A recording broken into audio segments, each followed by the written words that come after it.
So hey guys, today in this video we are going to learn about the triangle. हमारा ये geometry का second chapter होने वाला है। ट्रायंगल नाम से ही क्लियर है, ट्राई एंगल, जहाँ पर तीन एंगल बन रहे होते हैं। वैसे ये चैप्टर आता है पॉलीगन में। ध्यान से समझना पॉलीगन क्या होता है। पॉलीगन का मतलब होता है बहुभुज, जिसमें कि बहुत सारी भुजाएं हैं। अब उसमें ये भी एक तरीके का पॉलीगन है जिसमें कि तीन हमारे पास साइड हो जाते हैं। तो ट्रायंगल के बारे में क्या क्या चीज़ें हमको पढ़नी है वो सारी चीज़ें मैं यहाँ पर लिख दे रहा हूँ, एक एक चीज़, उसके बाद पढ़ना चालू करते हैं। तो ध्यान से समझना ट्रायंगल। सबसे पहले ट्रायंगल के बारे में हमको कुछ बेसिक्स चीज़ें जाननी है, फिर ट्रायंगल की हमको प्रॉपर्टीज़ जाननी है, फिर उसके टाइप के बारे में बात करना है। ठीक, एंगल के बेसिस पर कितने टाइप का होता है, साइड के बेसिस पर कितने टाइप का होता है। फिर ये सारी चीज़ें हमको समझने के बाद में हमको समझना रहेगा, इसमें सिमिलरिटी हमको समझना रहेगा, सिमिलरिटी, फिर कॉन्ग्रुएंसी समझना रहेगा। देन उसके बाद में हमको सेंटर के बारे में, सेंटर ऑफ ट्रायंगल, फिर हमको राइट एंगल ट्रायंगल के बारे में डिटेल में समझना रहेगा, एंड उसके बाद में और हमारा अगर कुछ बचेगा तो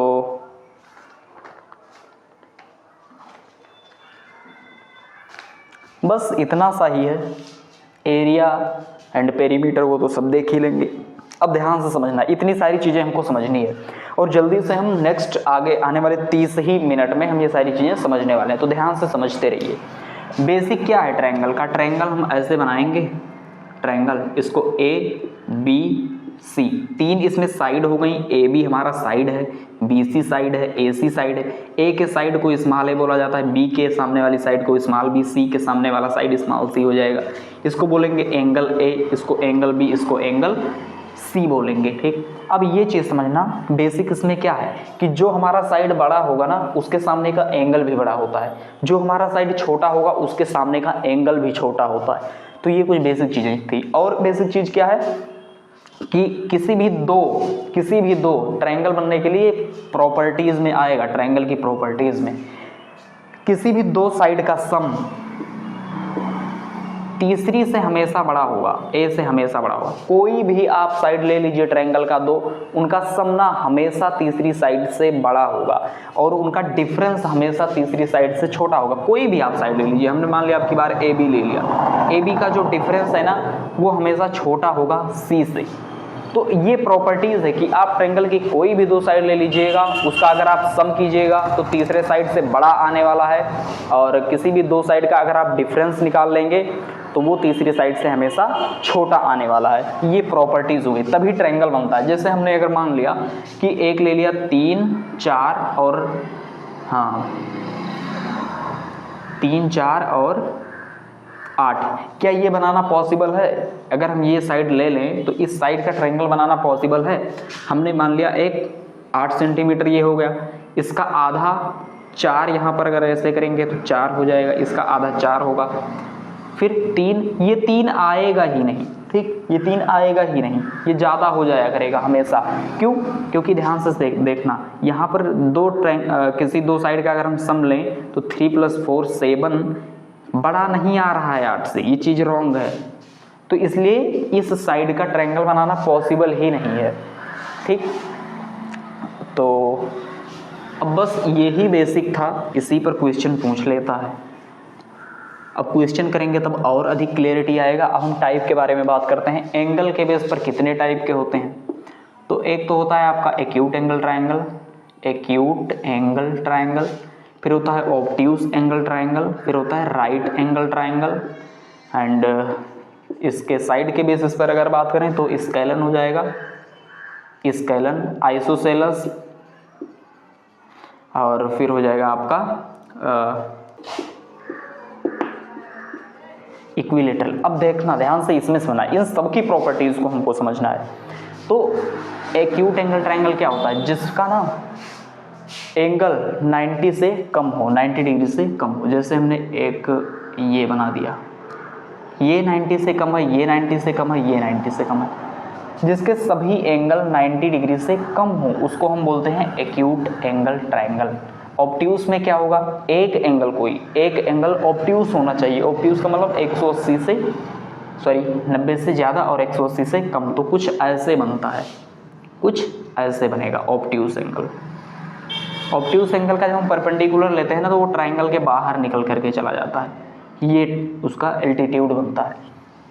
राइट एंगल ट्राइंगल क्या हो जाएगा, जिसका एक एंगल 90 डिग्री का, ये हो जाएगा राइट एंगल ट्राइंगल।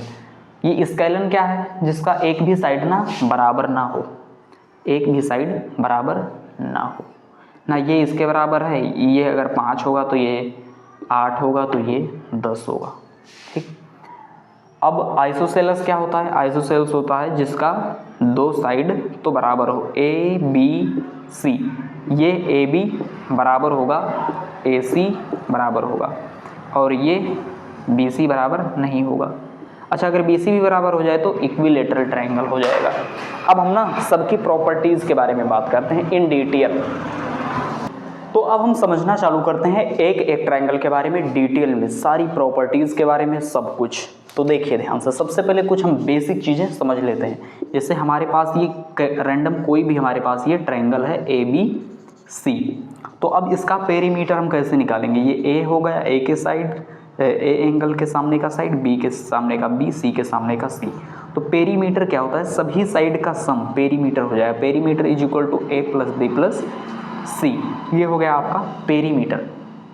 अब इसका हमको अगर एरिया निकालना रहेगा तो एरिया कैसे निकलेगा, सेम हाफ ए ले लो बेस इनटू परपेंडिकुलर, ये जो लंबवत दूरी होगी इसको हमने h मान लिया हाइट, तो ये निकल करके आता है। अगर इसके बीच का एंगल दिया है थीटा ना, तब यहाँ से भी आप इसका एरिया निकाल सकते हो, half B C sine theta, ये फॉर्मूला भी याद रख लेना। अब हम कुछ टर्मिनोलॉजीज के बारे में बात करते हैं कि ये एक्सटर्नल एंगल क्या होता है। जैसे हमारे पास ये ट्रायंगल था, जैसे हमारे पास ये ट्रायंगल है सिंपल सा, तो अगर ये एंगल 50 है, ये 60 है, अगर हम इसको ऐसे प्रोड्यूस कर दें आगे, तो ये वाला जो एंगल बनेगा ना, ये इसका और इसका सम होगा, 50 और 60 110 हो जाएगा। तो ये चीज़ आपको याद रखना है, ये वाला एंगल इसको छोड़ करके तो बाकी के जो दो एंगल बचे ना उनके सम के बराबर होता है। और एक प्रॉपर्टीज़ याद रख लेना कि इसका अगर हम एंगल बाइसेक्टर लें और ये जो हमारा एक्सटर्नल एंगल था इसका एंगल बाइसेक्टर लें, तो ये दोनों जहाँ पर मिलेंगे ना, अगर ये एंगल 2 अल्फ़ा था तो ये अल्फ़ा हो जाएगा, यानी इसका यहाँ पर आधा बनेगा। उल्टा भी याद रखना है, इसका यहाँ पर 2 गुना बनेगा। ये एंगल बाइसेक्टर है, ये एंगल बाइसेक्टर, ठीक। तो ये प्रॉपर्टीज़ भी याद रखना, डायरेक्ट आता है। और एक प्रॉपर्टीज़ और याद रखना, ये हमारे पास एक ट्रायंगल है, ये इसका परपेंडिकुलर है। सबसे पहले ध्यान से समझो कुछ टर्मिनोलॉजी। ये एंगल बाइसेक्टर का मतलब क्या होता है, ये एंगल केवल बाइसेक्ट किया है, अगर ये अल्फा होगा ना तो ये भी अल्फा होगा। और आप इसके बारे में कुछ भी नहीं कह सकते हो, कुछ भी नहीं मतलब कुछ भी नहीं कि ये वाला इसके बराबर होगा, नहीं, जरूरी नहीं है। जो बोला है बस वही होगा। एंगल बाइसेक्टर बोला ना तो केवल आप अल्फा, अगर ये है तो इसको भी अल्फा लोगे, इसके सिवाय आप कुछ भी नहीं कह सकते। अच्छा, अगर परपेंडिकुलर बोला तो एंगल बाइसेक्टर हमने समझ लिया, एक्सटर्नल एंगल समझ लिया। परपेंडिकुलर बोला ना तो आप केवल कह सकते हो ये 90 डिग्री का है। आप ये नहीं कह सकते हो कि ये वाला पोर्शन बराबर है। आप ये नहीं कह सकते हो कि ये अल्फा है तो ये अल्फा है, कुछ भी नहीं कह सकते। जो बोला केवल आप वही कह सकते हो, ये 90 डिग्री का है। तो ये चीज़ याद रखना। और अगर पेरीमीटर फिक्स कर देना कि P, कुछ पेरीमीटर सवाल में बोल देगा कि इतने पेरीमीटर का हमारे पास ट्रायंगल है, ऐसे कितने नंबर ऑफ ट्रायंगल बनाने पॉसिबल हैं जिसका पेरीमीटर इतना ही हो, तो वो सवाल कैसे लगता है। अगर आपका P ना पेरीमीटर पूरा, अगर आपका इवन रहेगा तो उसके लिए अलग फार्मूला होता है, ऑड रहेगा तो अलग। इवन रहता है तो P²/48 का ग्रेटेस्ट इंटीजर फंक्शन। अब ग्रेटेस्ट इंटीजर फंक्शन अभी बताता हूँ, P+3 का होल स्क्वायर अपॉन 48 का ग्रेटेस्ट इंटीजर फंक्शन। अगर P आपका ओड है तब ये फार्मूला लगाना है। ग्रेटेस्ट इंटीजर फंक्शन क्या होता है, जैसे अगर 4.8 लिख दिया ना तो इसका ग्रेटेस्ट इंटीजर फंक्शन क्या होगा, 4 होगा। 3.7 लिख दिया, इसका ग्रेटेस्ट इंटीजर फंक्शन क्या होगा, 3। मतलब पॉइंट के बाद जो लगा है उसको छोड़ देना है, आगे वाली वैल्यू आपको ले लेनी है। ऐसे आप याद रखना, ये होता है ग्रेटेस्ट इंटीजर फंक्शन। अब साइन रूल क्या होता है, कोसाइन रूल क्या होता है, ध्यान से समझना। चलो अभी साइन कोसाइन को नहीं समझते हैं, अभी उसको स्किप करते हैं, थोड़ी देर बाद अभी उसको समझेंगे। तो साइन कोसाइन रूल समझने से पहले स्केलेन ट्रायंगल, आइसोसेलेस और इक्विलेटरल हम समझ रहे हैं, ध्यान से समझना। इसमें सभी साइड अलग अलग होंगे, उन साइड को हमने नाम दिया है ए, बी और सी। एंगल को हमने क्या नाम दिया है, एंगल ए, एंगल बी और एंगल सी। यहाँ पर भी साइड होगा ए बी सी, यहाँ पर भी एंगल ए होगा, एंगल बी होगा, एंगल सी होगा, यहाँ पर भी साइड ए होगा, साइड बी होगा, साइड सी होगा। यहाँ पर ये तीनों साइड आपस में बराबर रहेंगे। आइसोसेलेस में कोई दो साइड आपस में बराबर रहेगा, ये वाला बराबर नहीं रहेगा, ये चीज़ याद रखना। स्केलन में कोई भी साइड बराबर नहीं रहेगा, तो कोई भी एंगल बराबर नहीं रहेगा। इसमें दो साइडें बराबर होंगी ना, तो जो साइडें बराबर होंगी उनके सामने वाला एंगल भी बराबर होगा, तो इसमें दो एंगल बराबर होंगे। जैसे हमने मान लिया ये था ए बी और सी, ये ए है, ये बी है और ये सी है। इसमें बी और सी बराबर है ना, तो इसके सामने का एंगल भी बराबर होगा, यानी एंगल बी बराबर होगा एंगल सी के, और ये बराबर नहीं होगा। इसमें सभी साइड बराबर हैं, तो सभी एंगल भी बराबर होंगे। अब अगर हमारा एक ट्रायंगल है, उसके सभी अंतःकोणों का योग कितना होता है, सभी इंटीरियर एंगल का सम 180 डिग्री होता है। तो अब ध्यान से समझना, जब सभी बराबर हो जाएंगे तो कितना सबको देना पड़ेगा, 60 60 60। तो एक इक्विलेटरल ट्रायंगल में सभी एंगल 60 60 60 डिग्री के होते हैं, ये चीज़ याद रखना। अब कुछ हम बात करते हैं, जैसे हमारे पास इक्विलेटरल ट्रायंगल आया, तो इसमें आप कैसे जान पाओगे कि ये इक्विलेटरल ट्रायंगल है। इसमें तीनों साइड आपस में बराबर रहेंगे, कोई दो साइड इसमें बराबर रहेगा, आइसोसेलेस ट्रायंगल।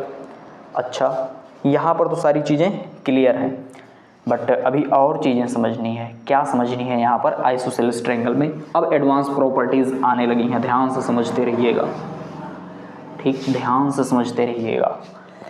स्केलेन ट्रायंगल है, इसकी कोई भी साइड बराबर नहीं है, ए बी सी, ये ए हो गया, ये बी हो गया, ये सी हो गया, कुछ भी बराबर नहीं है। A is not equal to B, is not equal to C. And तो अब हम इसका पेरीमीटर कैसे निकालेंगे, A plus B plus C करना पड़ेगा। इसका अब हम कैसे निकालें, एरिया कैसे निकालें, सोचो एरिया कैसे निकालें।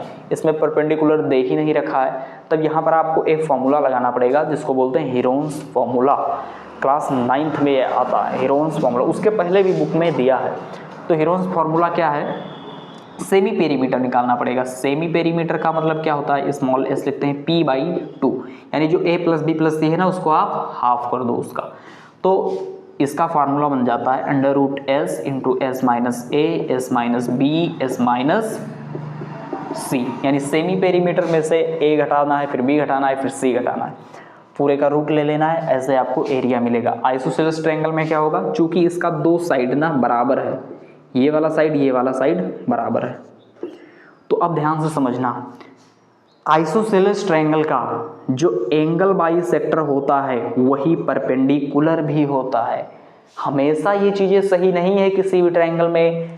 आइसोसेलेस ट्रायंगल में जब ये साइड इसके बराबर होगा तभी जो आपका ये एंगल बाइसेक्टर है ये परपेंडिकुलर होगा।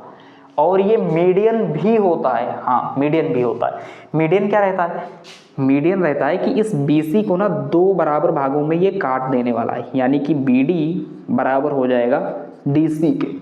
तो ये चीज़ याद रखना। एंगल आइसोसेलेस ट्रायंगल में जो आपका AD है वो परपेंडिकुलर भी है, यानी 90 डिग्री का एंगल भी बना रहा है, मीडियन भी है और एंगल बाइसेक्टर भी है, तीनों होता है। ये चीज़ें आपको याद रखनी है। अब इसमें आप कैसे निकालोगे एरिया, आप कैसे निकालोगे एरिया? आपको पता है कि ये AD आपका हाइट भी है, एल्टीट्यूड भी है, लंब भी है, तो आप simple half into BC AD कर सकते हो, लंब गुणे आधार, बेस इंटू हाइट। अब इक्विलेटरल ट्रायंगल ध्यान से समझना, इक्विलेटरल ट्रायंगल में सभी एंगल आपको पता है 60 60 60 डिग्री होगा और सारी के सारे साइड आपस में बराबर होंगे। तो यहाँ पर इक्विलेटरल ट्रायंगल में आप एरिया कैसे निकालोगे, √3/4 इंटू साइड का स्क्वायर कर दो, ये फॉर्मूला बनता है। सेम आप वैसे भी निकाल सकते हो। अब देखना, चूंकि ये इक्विलेटरल ट्रायंगल तो आइसोसेलेस ट्रायंगल है ही ना, तो यहाँ पर भी ये एंगल बाइसेक्टर होगा, तो ये 30-30 हो जाएगा, ये परपेंडिकुलर का काम करेगा और ये पोर्शन भी आपका बराबर हो जाएगा, यानी ये मीडियन का भी काम करेगा। तो ये सारी चीज़ें बहुत ही इंपॉर्टेंट है, छोटी छोटी चीज़ें सवालों में डायरेक्ट यूज आती हैं, ये चीज़ आपको याद रखनी है। अब हम बात कर रहे होंगे एक्यूट एंगल ट्रायंगल की। राइट एंगल ट्रायंगल सबसे पहले समझते हैं। राइट एंगल ट्रायंगल, एक एंगल हमारा 90 डिग्री का है, ये ए है, ये बी है और ये सी है, ठीक। अब ध्यान से समझते रहिएगा। अब हमको पता है कि राइट एंगल ट्रायंगल में पाइथागोरस ट्रिपलेट लगता है, ए के सामने का साइड ए, बी के सामने का बी और सी के सामने का सी। तो यहाँ पर हम क्या समझते हैं कि बी स्क्वायर बराबर होता है ए स्क्वायर प्लस सी स्क्वायर के, ठीक। तो यहाँ पर क्या समझ में आया कि सबसे बड़ी साइड का जो सम है ना, वो अन्य दोनों साइड के स्क्वायर के सम के बराबर है। अब यहाँ पर क्या होगा, ऑब्ट्यूज में सबसे बड़ी साइड के स्क्वायर का सम बड़ा होगा अन्य दो साइड के स्क्वायर के सम के। ये चीज़ याद रखना। डायरेक्ट साइड का रेशियो देता है और पूछता है कि बताओ ये एक्यूट एंगल ट्रायंगल है, ऑब्ट्यूज है या फिर राइट एंगल ट्रायंगल है। तो अगर ये प्रॉपर्टीज नहीं पता रहेंगी तो आप विदिन सेकंड नहीं कर सकते हो, ये चीज़ आप मान करके चलिएगा। एक्यूट एंगल ट्रायंगल में जो सबसे बड़ा साइड होता है ना, उसका स्क्वायर छोटा होता है अन्य दोनों साइड के स्क्वायर के सम के। सेम एंगल से भी क्वेश्चन पूछता है, एंगल दे देगा, पूछेगा कि बताओ, कभी कभी तो सीधा एंगल दे देगा, कभी कभी एंगल का रेशियो दे देता है, फिर पूछेगा कि बताओ एक्यूट एंगल ट्रायंगल है, ऑब्ट्यूज है या फिर राइट एंगल ट्रायंगल है। तो वहाँ पर भी अपने को जो अभी मैं प्रॉपर्टीज बताने जा रहा हूँ वो आपको क्लियर होनी चाहिए। तो यहाँ पर हम क्या देख सकते हैं कि जो एंगल बी है ना, एंगल बी ये सबसे बड़ा एंगल है, एंगल बी हमारा एंगल ए और एंगल सी के बराबर होगा। हमने मान लिया ये 30 है, ठीक। तो अब ये 90 है, तीनों मिला करके कितना पूरा होना चाहिए, 180। तो 90 अगर हो गया तो इसको 50 होना पड़ेगा, यानी अन्य जो दोनों थे ना उन सबको मिला करके इसके बराबर आएगा। तो एंगल बी यानी बराबर होना चाहिए angle A plus angle C के। ये प्रॉपर्टीज, यानी सबसे बड़े एंगल जो है वो बराबर है अन्य दोनों एंगल के सम के। यहाँ पर सबसे बड़ा जो एंगल होगा ना, वो बड़ा होगा अन्य दो एंगल के सम के, ऑब्ट्यूज एंगल ट्रायंगल में। एक्यूट एंगल ट्रायंगल में क्या होगा, जो सबसे बड़ा एंगल होगा ना वो छोटा हो जाएगा अन्य दोनों एंगल के सम के। तो यहाँ से आप डायरेक्टली बता सकते हो, अगर ये चीज़ें आपको क्लियर हैं